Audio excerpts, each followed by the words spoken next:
A carta aos Hebreus, em seu capítulo 9, versículos 1 ao 7, nos conta que na primeira aliança havia leis sobre a adoração a Deus e também um santuário que fora construído por mãos humanas.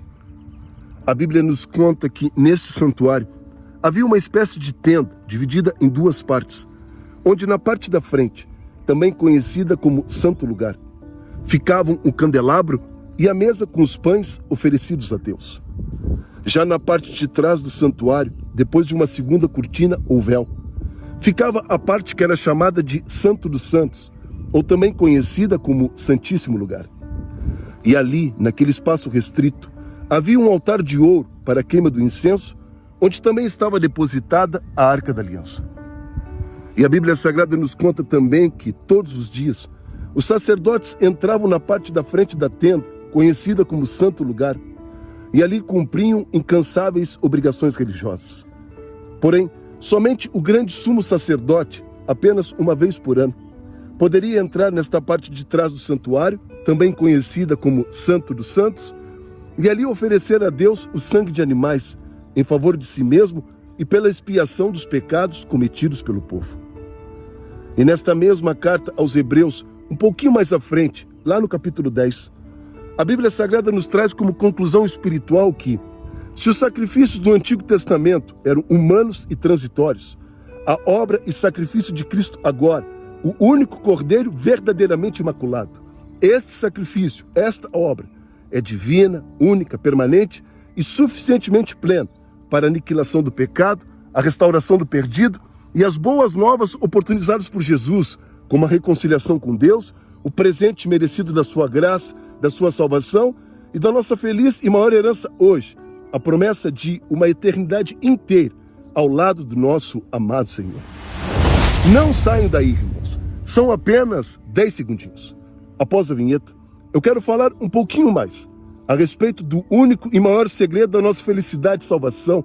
Eu quero falar de Jesus Cristo, a única verdade, que é capaz de nos abrir os olhos espirituais, nos resgatar da mediocridade humana e nos fazer uma nova criação com Ele. Fique conosco.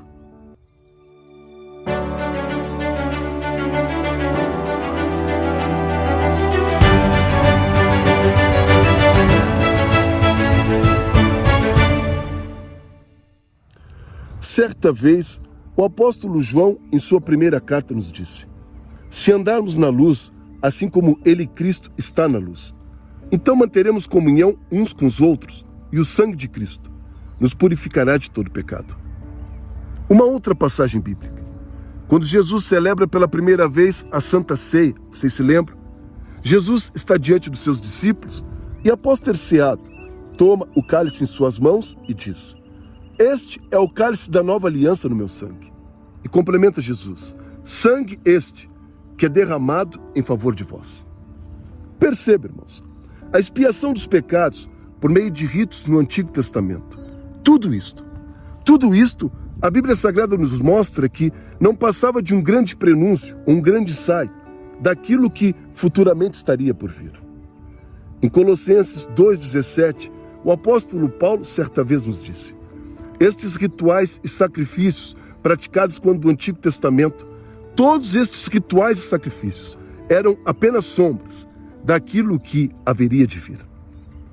Quando Jesus, antes de morrer na cruz, se volta ao Pai e diz: está consumado, naquele exato momento, a Bíblia Sagrada também nos conta que o véu do santuário foi literalmente rasgado em duas partes. O termo expiação de pecados, utilizado aqui muito pelo Antigo Testamento, significava penitência, castigo, ou seja, tinha como noção ou ideia central a figura de cobrir pecados. Ao passo que, quando tudo isso se concretiza na vida, morte e ressurreição de Cristo, o termo antes usado para cobrir pecados é aperfeiçoado pelo poder e glória de Jesus, de modo que, atingindo a sua plenitude agora, Jesus extirpa, retira, aniquila qualquer poder do pecado sobre as nossas vidas. Se antes, quando no Antigo Testamento, a expiação não transformava o indivíduo e apenas o limpava temporariamente, compreenda que com Cristo agora, a sua obra, o seu sangue, a sua ação vicária, são suficientes, únicos e eficazes para aniquilar de vez qualquer tentativa de poder do pecado sobre nós. Se no Antigo Testamento, irmãos, o sumo sacerdote apresentava um sangue alheio como oferta, Jesus aqui, como a nova aliança, apresenta o seu próprio sangue em favor de toda uma humanidade perversa. Entenda uma coisa muito preciosa. Jesus é o nosso único e suficiente sumo sacerdote hoje. Graças a ele, Jesus, os nossos pecados não são mais encobertos, mas sim aniquilados, destruídos, pelo poder que habita junto ao nosso amado Senhor.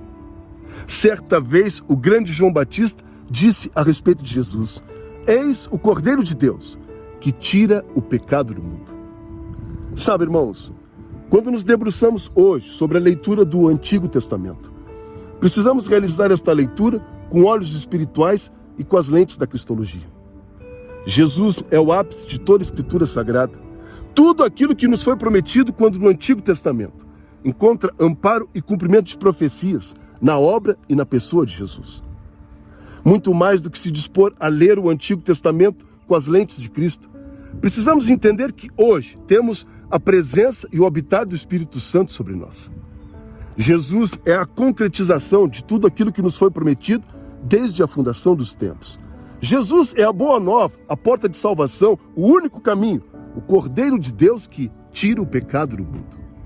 Graças a Cristo hoje, somos libertos do pecado, somos impulsionados pelo seu Espírito a sermos corajosos, justos, decentes e não mais escravos do pecado. O sangue de Cristo nos justifica, irmãos. O sangue de Cristo nos perdoa, nos limpa e nos alça a uma condição agora de buscarmos a nossa santificação com Ele. Este é o Cordeiro de Deus que tira o pecado do mundo. Se você gostou do vídeo de hoje, então eu tenho um convite muito especial a te fazer. Neste domingo agora, às 10 e 19 horas, o pastor Paulo Beno, da nossa querida Igreja do Mover, nos trará uma palavra abençoada, um ensino muito mais aprofundado desta mesma passagem bíblica que tratamos hoje aqui neste canal. Aproveite a oportunidade e curta a nossa página, se inscreva no nosso canal, ative as notificações, deixe algum comentário seu aqui embaixo. Não se esqueça, irmão, é neste domingo agora, às 10 e 19 horas, aqui no Facebook da Salvos. Um grande abraço, um abençoado final de semana e lembre-se, a porta da graça, por pura misericórdia do nosso amado Jesus, ainda está aberta, irmãos. Deus os abençoe poderosamente.